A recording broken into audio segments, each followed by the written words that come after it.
$24,760. That is about what my shoe collection is worth behind me.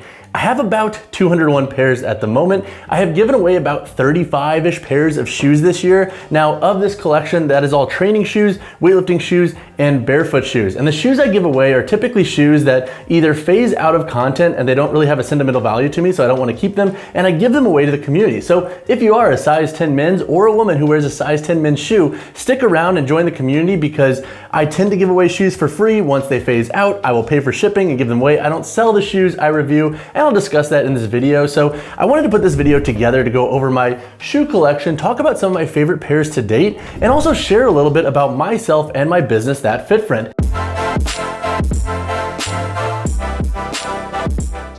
If you're new to the channel, hi, my name is Jake. I run a YouTube channel and website called That Fit Friend. It is a resource for training content, shoe reviews, and activewear reviews for men. So essentially trying to build out honest reviews that kind of cut through the BS that media companies have kind of become with review content. But that said, let's dive into our first topic, which is, what is my favorite pair of shoes to date? All right, so my favorite pair of training shoes to date, and this is more because they have a lot of sentimental value to me, are, drumroll please, the Nike Metcon 4. So the Nike Metcon 4 I love because it has a nice level of stability and it just feels very sock-like and athletic on the foot, so it's something I enjoy. But speaking to that sentimental value of the Nike Metcon 4, this is one of the first Nike Metcon models that I ever formally reviewed and published on the internet. So for background here, and for folks who don't necessarily know my history as to my review content, my training background and whatnot, I used to work for a company called Barbend. It is a strength sports media outlet.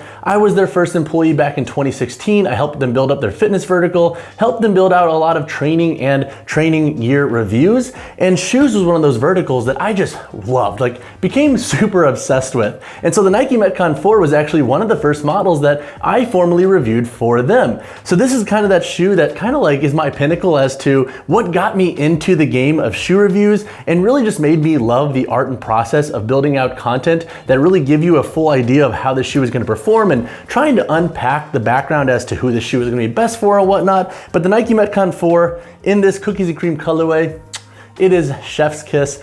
Let me know in the comments below, what has been your favorite training shoe to date? If it is the Metcon 4 too, you and I, we are homies, much love. But if it's not, what shoe have you loved? I'm really curious. But let me dive into my next topic, which is, why did I start That Fit Friend? So why did I start That Fit Friend? You know, I don't think I've ever fully explained this story on my channel, but long story short, after about 4 years at Barbend, I hit a point of just feeling so incredibly burnt out that I decided to pivot off and do my own thing. When I initially left Barbend, I didn't plan on starting That Fit Friend. This was not a project that I had in the works at the time or even something that I had conceptualized in my mind. I actually started a business called Physique Lab with my friend Eugen Loki. He runs the big Instagram page Physique. He puts out a ton of informative content. Definitely check him out. He's a fantastic dude. But we started a project and it essentially kind of folded and imploded on itself. We didn't really have the best business background. We didn't necessarily have the same vision. So it was a good lesson to learn. I still love Eugen. Him and I are still homies. So don't take that as a complete loss and failure. But during that time of starting that project and starting to see it kind of implode, I started building out reviews for shoes slowly on a website, That Fit Friend, that I started just out of a passion, and then also on my personal YouTube channel. Those videos and articles started to get a little bit of traction. Some folks followed me over from Barbend. Thank you to my OGs out there who did. And I started to see like, okay, there's some positive signals here regarding having a little bit of traction here and maybe building a viable business out of gear reviews. And so now this leads me to my next topic as to why shoes. And so I don't think I've ever actually explained this story on the channel, and it's kind of funny and kind of sad, but long story short, when I was younger, I was going on a fishing trip with my dad and uncle, and I love them both to death, so this is not to bash them, but I had explained that my teacher had asked me in class one day what I wanted to be when I grew up. And I had said, I want to be a designer, I want to build shoes, I want to build clothes. And they both kind of laughed and looked at me and were like, what are you, a girl? And so young 8-year-old Jake kind of internalized this and started to distance himself from that career. And that eventually led me into other interests such as journalism and personal training. In college, I started to pursue my bachelor's in exercise science. I would eventually go on to get my master's in sports science, but eventually became a personal trainer at 19, started shadowing, started working in gyms, and started learning more about just training in general, biomechanics and whatnot. Now, fast forward from the Barbend days and starting that Fit Friend, and it's been interesting kind of going back into my life and being like, okay, why am I so obsessed with performance related gear and shoes? And I think because one of my deep interests is building something like that can positively influence your performance, and then also the side of my brain that loves the physical science of that, it's kind of the combination of these two elements. So I get to focus on shoes and how they can manipulate your performance, and then also talk about the design elements. Now, will I build my own product? Hopefully in the future. It is very tough to build a shoe, and I'm kind of seeing how the landscape unfolds in that realm. But that Fit Friend was started as a passion project that kind of caught a little bit of fire over time, and was one of those things that I was like, okay, like this feels right. I'm gonna steer into it and just go all in on this project. And it was also started out of two interests that took about almost 3 decades to really come in together in a nice cohesive way. And now that brings us into our next topic, which is some of the logistics of that Fit Friend and the shoes that I review. I think this can be really interesting if you don't really understand like the reviews industry or even the content industry. So number one, do I buy all of the pairs that I review? Yes. I make a point to spend on every single pair of shoes that I publish and review. And now that said, do companies send me pairs here and there? Yes, like for example, like Reebok will send me the Nano before it comes out. However, once that shoe is released, I buy a pair because I want skin in the game. The reviews industry is messed up, and this is across every single industry, but coming from that world and seeing just how messed up and biased that game is, I have really tried to make a point to put money and skin in the game to everything I review, because if it sucks, I don't want to bullshit you. I want to tell you if it's bad, if you should save your money, etc. And so with the shoes I review, if I do get sent a free pair, I always tend to buy a pair and then I'll give away the pair I got for free, because again, I want skin in the game. I want to be a consumer like you, and I don't like the way most media sites and reviewers play, which is not disclosing when they're getting stuff for free or getting under the table bigger kickbacks for recommending a product over another, when in reality, it's probably a less performing shoe, but the money is talking and they're not necessarily disclosing that. So if you hate media companies and reviewers that basically publish glorified adverts, I'm with you, I despise them. Number two, how do I make money? So I make money through ads on YouTube and my site, and then through affiliates. I do not take sponsorships from companies. I'm very strategic with that. Now, will I eventually maybe dive into like a supplement sponsorship and stuff like that? Yes, but I do not take sponsorships from shoes or apparel or gear that I review. So for example, if I build out a weightlifting belt review, I will not take a sponsorship from a belt, because I think you blur that line far too easily if you're taking sponsorships and then also building out reviews on products in that niche.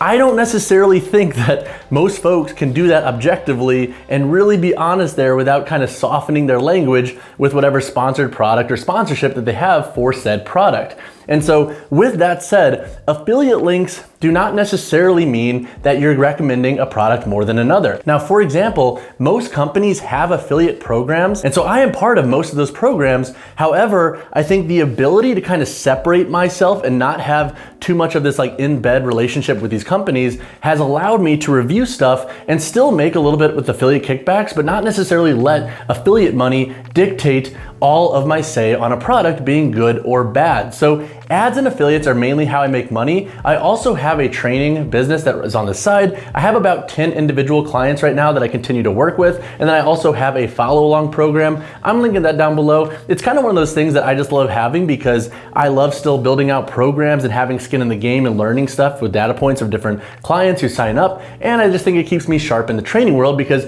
if I'm going to be reviewing gear like shoes that can influence your performance, I also want to be able to coach and have skin in the game regarding staying sharp in that vertical. I think also folks review shoes and they don't necessarily understand basic biomechanics. For example, like how a heel to toe drop can influence your squat based on your anatomy and whatnot. So I never want to be that reviewer who's kind of blowing smoke out of their ass and just talking about, oh yeah, the shoe will do this, but then never really understanding and explaining why. The third question is how often am I building and publishing reviews? So that varies a lot, and it really varies on when shoes are released, but generally with most big shoe companies, I try to give every shoe a minimum of 8 to 10 really hard sessions before publishing full reviews on them. Now I will do updates on written content as I wear a shoe longer. However, with the amount of shoes in this world and with myself just running this by myself, it's hard to get obviously in, like, let's say a full year of training before publishing a review. And so with all of my reviews, I always try to language in the comments when folks ask, like, hey,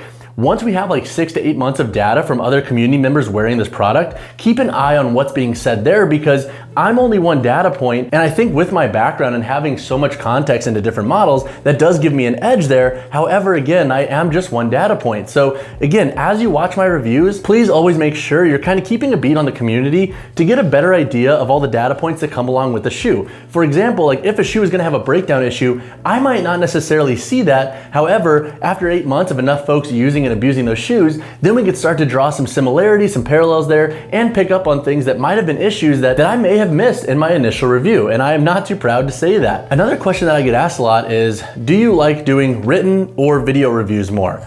Honestly, I love them both equally. I love doing video reviews and then tying them into written, because with written, you can update that a lot easier. You can put a lot of word on paper regarding just some of the nuance that can come along with shoes. And sometimes I think I can explain things better on paper than vocally. I'm from Missouri. I tend to, have some Missouriisms, some bullyisms in my speech, and I don't always do the best at languaging things. But I also love video reviews because it shows you what I'm doing in the shoes. It shows you the shoe itself, but then also how I'm testing it, some of the tests that I'm using it on, and some of the thresholds in which I either find a shoe to fall short for or excel for. So I love video and written reviews equally. However, I do see the benefit of each, and I'm nervous, to be quite honest with you, how AI content is gonna shift written content, because more and more we're seeing these big companies shovel out shit AI reviews, which I don't agree with, hence why I like having a video review to tie into this to give you really the full landscape of a product. The last topic I want to cover is my absolute least favorite training shoe ever reviewed to date.